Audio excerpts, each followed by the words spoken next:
কতটা সুন্দর হয়েছে দেখুন, মনে হচ্ছে না এক একটা ফুল ফুটে আছে। আজকে বানাবো ফ্লাওয়ার সমোসা। প্রথমেই ময়দাতে অল্প লবণ, চিনি আর কালো জিরা দিয়ে উপর থেকে সাদা তেল দিয়ে ভালোভাবে মেখে ময়াম দিয়ে দেব, হাতের মুঠোয় না আসা পর্যন্ত।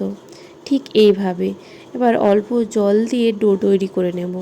কড়াইয়ে সরষের তেল, উপর থেকে জিরে পেঁয়াজ দিয়ে ভাজা ভাজা হয়ে গেলে আদা বাটা দিয়ে দিব।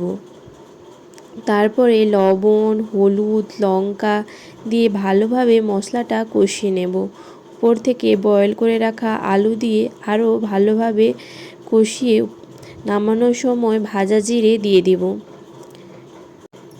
চৌকো শেপে কেটে সেই যে পুরটা করেছিলাম সেটা দিয়ে ভালোভাবে মুড়ে নেব, আর অল্প একটু ফাঁকা রাখবো, সেখানে ছুরির মাধ্যমে এভাবে কেটে মুখটাকে ঠিক ফুলের মতন করে দেব, যেমন ফুলে পাপড়ি হয় ঠিক সেইভাবে। এবার গোল করে মুখটা পুরো বন্ধ করে দেব, দেখুন ঠিক এইভাবে।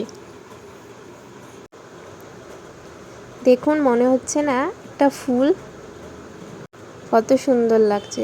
এইভাবে সমস্তগুলো করে নেব। এবার তেল গরম হয়ে গেলে একে একে সবগুলো ভেজে তুলে নেব।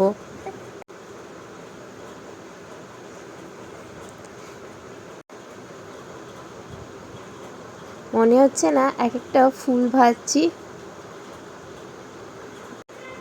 তৈরি আমার ফ্লাওয়ার সমোসা। এটা সস দিয়ে সার্ভ করুন, খুব সুন্দর লাগবে। বিকেলের নাস্তার একটা ভালো